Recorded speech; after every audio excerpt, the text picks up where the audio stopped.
Welcome to 108 news Telugu. బులెటిన్ల ముందుగా headlines. Kolkata అత్యాచార ఘటన, సమాజం ఆన్సర్ చెప్పలేని ప్రశ్నలు సంధించిన సోనాగచ్చి సెక్స్ వర్కర్. యాదాద్రికి బయలుదేరిన హరీష్ రావు, నేడు రుణమాఫీపై బీఆర్ఎస్ ధర్నా. రేవంత్పై బీజేపీ పరువు నష్టం దావా, నోటీసులు పంపిన ప్రత్యేక కోర్టు. రహస్య కెమెరాలతో 13,000 నగ్న వీడియోలు పట్టించిన భార్య. కోల్కతా వైద్యురాలిపై అత్యాచార ఘటన తర్వాత సోనాగచ్చికి చెందిన ఓ సెక్స్ వర్కర్ చేసిన వ్యాఖ్యలు సమాజంలోని పోకడలకు అద్దం పడుతున్నాయి. ఓ మీడియా ప్రతినిధితో ఆమె మాట్లాడుతూ, మీ కోరికను తృప్తిపరచుకోవాలంటే సోనాగచ్చికి రండి.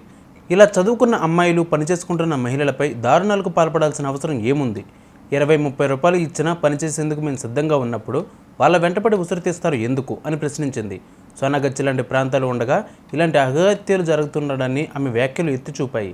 నిజానికి సోనాగచ్చి లాంటి ప్రాంతాలు ఎప్పటికీ వివాదాస్పదమే. ఇవి సమాజాన్ని నాశనం చేస్తున్నాయన్న అభిప్రాయం చాలామందిలో నెలకొంది. ప్రభుత్వాలు కూడా ఇదే అభిప్రాయంతో ఉంటాయి. ఇలాంటివి లేకపోతే సమాజంలో జరిగే అరాచకాలను ఊహించుకోలేరని ఆమె వ్యాఖ్యలు చెప్పగానే చెప్పింది. రెడ్ లైట్ ఏరియాలు అక్కడక్కడ ఉండటం వల్లే మహిళలకు కొంతైనా భద్రత లభిస్తుందన్న భావన ఆమె మాటల్లో వ్యక్తమైంది. కామవంచగల పురుషుల నుంచి ఇలాంటి ప్రాంతాలు మహిళలను రక్షిస్తూనే ఉన్నాయని చెప్పుకొచ్చింది. నిజానికి సోనాగచ్చి లాంటి వాటిని చెడుగా చూస్తారు. ఇలాంటి వాటిపై ఉక్కుపాదం మోపాలనుకుంటున్న ప్రభుత్వాలు ఆమె ప్రశ్నకు ఏమని సమాధానం చెబుతాయన్న ప్రశ్న అందరిలోనూ మొదలైంది.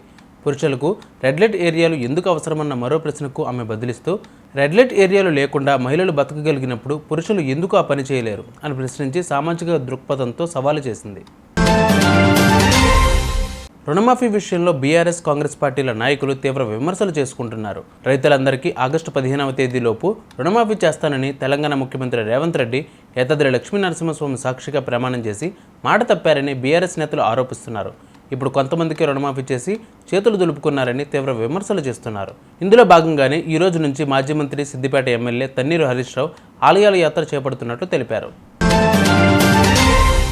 అమెరికాలో చిన్నారులు, మహిళల నగ్న చిత్రాలను రికార్డ్ చేస్తున్న ఓ భారతీయ వైద్యుడిని అతని భార్య పోలీసులకు పట్టించింది. ఆసుపత్రి గదులు, బాత్రూంలో రహస్య కెమెరాలతో చిత్రాలు, వీడియోలు రికార్డ్ చేయడంతో ఉమేర్ ఎజాజ్ను పోలీసులు అరెస్ట్ చేశారు. ఒక హార్డ్ డ్రైవ్లోనే 13,000 వీడియోలను గుర్తించారు. ఎంతోమంది మహిళలతో చేసిన లైంగిక చర్యలు వీడియోలను రికార్డ్ చేసినట్టు ఓక్లాండ్ కౌంటీ అధికారి తెలిపారు. తెలంగాణ ముఖ్యమంత్రి రేవంత్ రెడ్డిపై పరువు నష్టం కేసు నమోదైంది. మేలో జరిగిన లోక్సభ ఎన్నికల సందర్భంగా తమపై అబద్ధాలు ప్రచారం చేశారంటూ బీజేపీ పరువు నష్టం దావా వేసింది. దీనిపై హైదరాబాద్లోని ప్రజాప్రతినిధులు కోర్టు సీఎంకు నోటీసులు పంపింది. బీజేపీ మళ్లీ అధికారంలోకి వస్తే రిజర్వేషన్లు ఎత్తివేస్తుందంటూ రేవంత్ రెడ్డి అబద్ధాలు ప్రచారం చేశారని బీజేపీ ప్రధాన కార్యదర్శి కాసం వెంకటేశ్వర్లు ఆరోపించారు. ఈ ప్రచారంలో నిజం లేనప్పటికీ ప్రజల్లో పార్టీపై అపనమ్మకం, గందరగోళం ఏర్పడ్డాయని పేర్కొన్నారు. మే 4న కొత్తగూడెం సభలో రేవంత్ ఈ వ్యాఖ్యలు చేశారని తెలిపారు.